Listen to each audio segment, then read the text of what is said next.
Hello বন্ধুরা, আজকে রেসিপিটা হলো কাঁঠালের বীজের বড়া।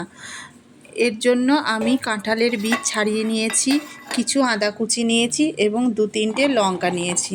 এবার কাঁঠালের বীজগুলোকে মিক্সিতে দিয়ে দিলাম। এরপরে আদা কুচিটা, লঙ্কা দুটো দিয়ে দিলাম, দিয়ে ভালো করে পেস্ট করে নেব। পেস্ট করব কিন্তু আদা ভাঙা মতন পেস্ট করে নেব। এবার কাঁঠালের বীজগুলি পেস্ট করা হয়ে গেছে। এবার একটা পাত্রে ঢেলে নিলাম। এর ওপর বেসন দিয়ে দিলাম আর একটু চালের গুঁড়ি দিয়ে দিলাম। দিয়ে তার মধ্যে জিরে গুঁড়ো, ধনে গুঁড়ো, গোলমরিচ গুঁড়ো আর নুন ও হলুদ দিয়ে মাখিয়ে নিলাম একটু।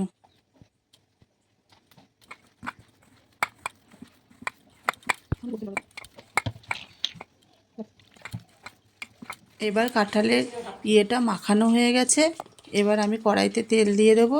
তেল গরম হলে একে একে বড়াগুলো দিয়ে দেবো।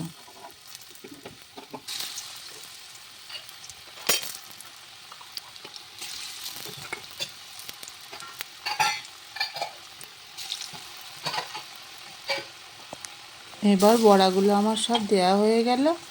এবার দেওয়ার পরে কিছুক্ষণ পর একটু উল্টে পাল্টে 2 পিঠ ভেজে নেব।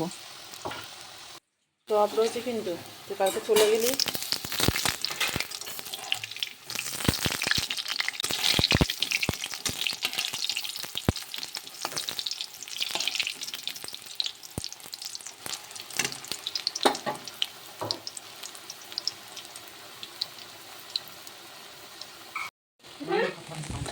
এবার বড়াগুলো আর একবার উল্টি পাল্টি নেব, নেড়ে ছেড়ে দেখবো যে হয়ে গেছে। তখন বড়াগুলো এবার পাত্রে তুলে নেব।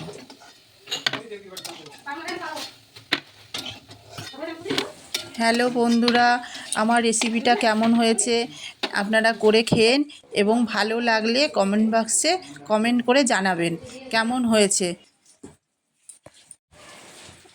আবার পরের ভিডিওতে দেখা হচ্ছে।